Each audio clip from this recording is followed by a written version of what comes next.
Hi, Steve DeWinter here. As well as being a best-selling writer, I am also a reader. I love reading just as much as I love writing. And so I go ahead and I'm going to start this other new show on my channel. So Between the Sheets book review. And I've got my very first book here, Influx by Danielle Suarez. And I've got a copy of it here that I picked up, and I read it through, and I really enjoyed it. So the first part of the interview, or the review here, we'll just talk in general about the book, and then we'll bring up, and I will flash up this spoiler alert thing to let you know when we switch over to spoiler alert, so you can stop watching the video if you have not yet read Influx by Danielle Suarez, which I highly recommend you do. So here's what the book is about. So this from the Amazon here. It's also on the inside cover for that.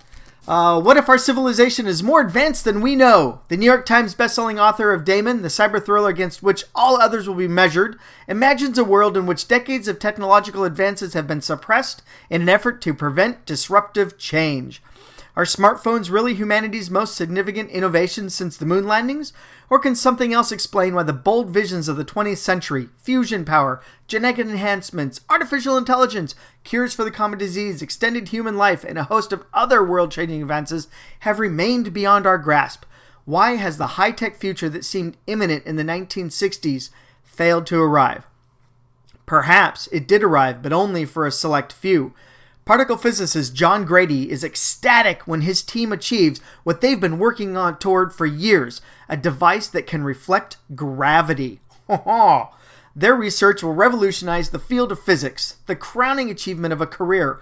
Grady expects widespread acclaim for his entire team, the Nobel. Instead, his lab is locked down by shadowy organizations whose mission is to prevent all costs the social upheaval sudden technological advances bring. This Bureau of Technology Control uses the advanced technologies they have harvested over the decades to fulfill their mission. They are living in our future. Presented with the opportunity to join the BTC and improve his own technology in secret, Grady balks and is instead thrown into a nightmarish high-tech prison built to hold rebellious geniuses like himself. With so many great intellects confined together, can Grady and his fellow prisoners conceive of a way to usher humanity out of its artificial dark age?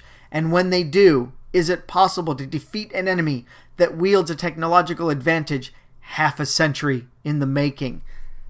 That sounded exciting. And let's hang up the phone here. No calls during the show. All right. So I enjoyed it. This is a book that deals with gravity, reflecting gravity. So in the story, John Grady is the main character of the story, and it starts out with him coming across a great discovery, and then no spoiler alert here because you can read it in the beginning. This group comes in and says, "Well, we would like you to continue working on your great invention, but in secret for us." And he says no and gets thrown in prison. Some of the stuff I really liked about this book. I love the premise on it. And my biggest criticism for most books that deal with future technology and future everything is they develop this technology and then the characters in the story don't really use it to its full potential. Influx does not have that issue. Danielle Suarez really gave this a lot of thought when he sat down and said, okay, we've now developed the ability to reflect gravity.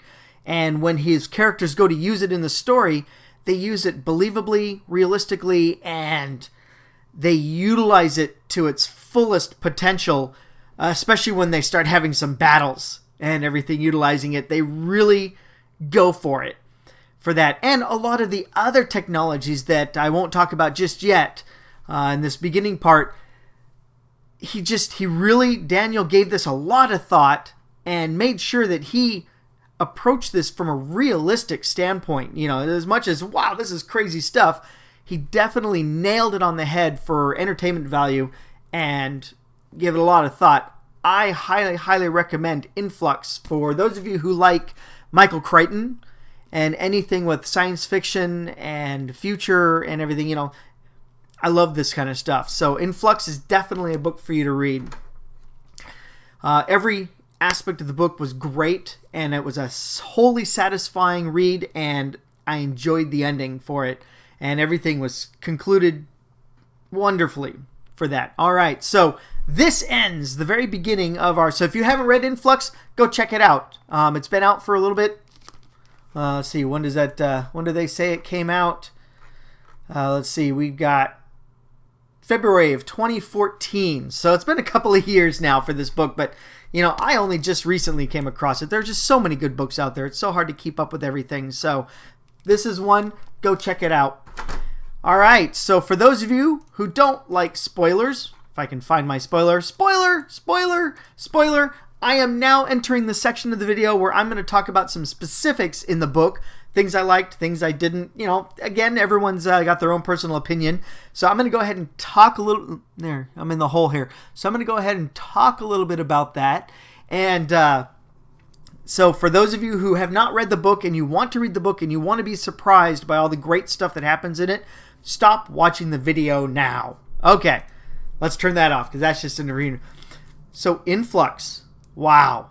What a great stuff. He sat there and he imagined all these great technologies that, you know, realistically, things that we're trying to go for. The cure for cancer, being able to, you know, ramjets, scramjets, and future technologies, being able to liquefy rock and resolidify again, immortality. He does it all in this story where they've got all these aspects, and his invention, John Grady, the main character's invention, is something that they really, really want at the BTC, the Bureau for Technology Control. And with this great power comes great responsibility. And of course, ultimate power corrupts ultimately. And that seems to be the case here, where the villain in this, he truly believed in his quest to use and protect the world from all these future shake-up technologies, things that are going to shake the foundation of the world and change everything.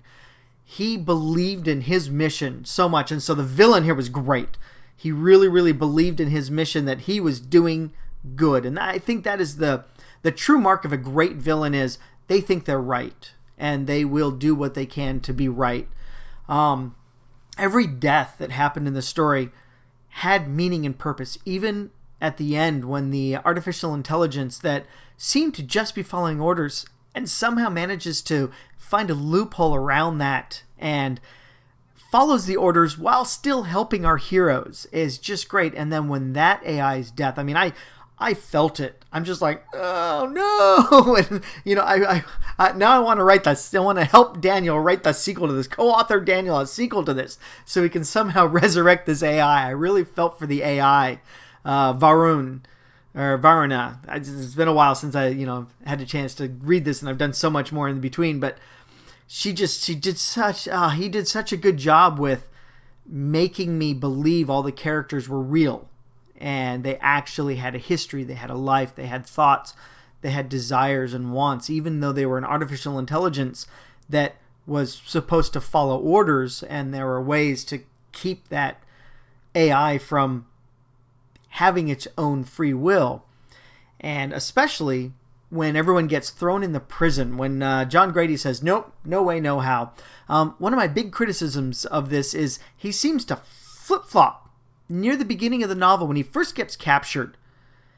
And he just seemed, in one breath, he's, nope, this should be for everybody, and how dare you. And then he sees an invention. He's like, ooh, I'd love to see the research on that. He does this quick flip-flop of, I don't know that the human brain can really flip that quickly unless you have multiple personalities. And then that I don't know that you'd be smart enough to actually have the solidification of a single intelligence to build something like a gravity reflection.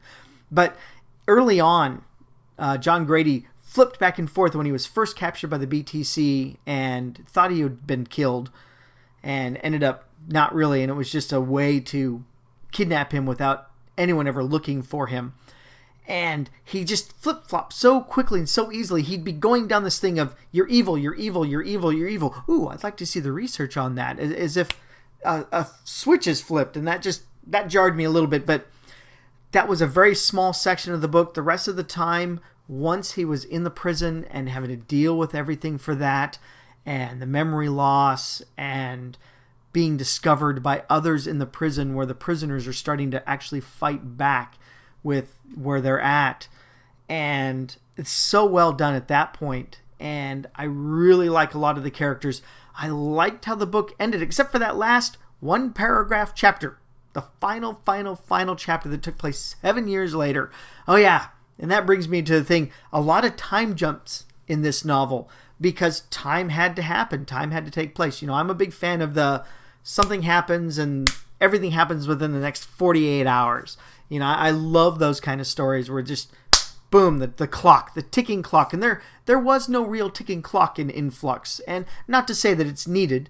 And Danielle Suarez handled the story very well without any real ticking clock. But the time jumps were just, oh, okay, now it's 3 years later. Oh, it's 6 months later. Oh, now his hair's longer, so now we know time has passed. And he handled that with skill and everything. So the time jumps were not jarring at all. I really enjoyed the time jumps. Not that I enjoyed them so much, but hey, they didn't really interrupt me. My preference is this is going to happen in the next 2 days. 1 day, 2 days. Boom, boom, boom, boom. You know, that's me. I love that kind of stuff. But I really enjoyed Influx for, even though the time jump, except for the final thing when everyone gets rescued, you know, the people are rescued and they've defeated the bad guy, of course, and used everything against it and took over. And then we jump to 7 years later. Our hero is now married. He has his daughter, and he's going to go and show his daughter the wonders of the stars of the night sky, just like his father did with him. And that just seemed out of place. And especially being 7 years later, you know, I have so many questions. We still had 2 other rogue BTC agencies out there doing their own thing. And after the destruction of the American one, what about them? You know, and we also have now Grady and his wife have been infected with a virus that's changing their DNA so that they can now do more inventions.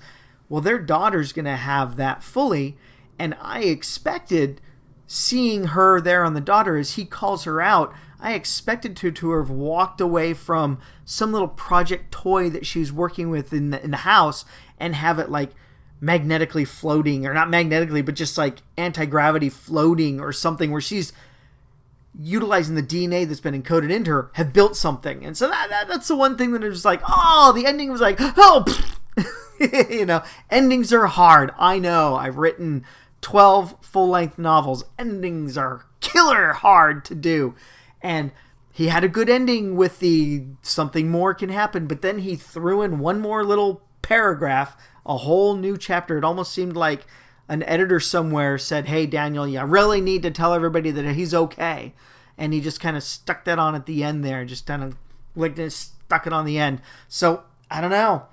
But you know, even without that, I went back and I reread the final chapter minus that one paragraph final chapter that takes place 7 years later, and said, if the book ended here, how would I feel? And I would have been all filled with hope and knowing that, hey, maybe something more is going to come up. You know, there's definitely an opening for other books. We still have the 2 other BTC agencies that still have technology and what's going on with them. You know, but everyone's rescued, the story completed and resolved. And I didn't need that additional section, so it wasn't necessary for enjoyment of the story. Only for, hey, look, he's okay, he gets married, has kids, has a family now, and now he's being the dad to his daughter like his father was to him. That seemed to be the only motivation for that, but no real continuation of the story of the DNA or the other BTC agencies.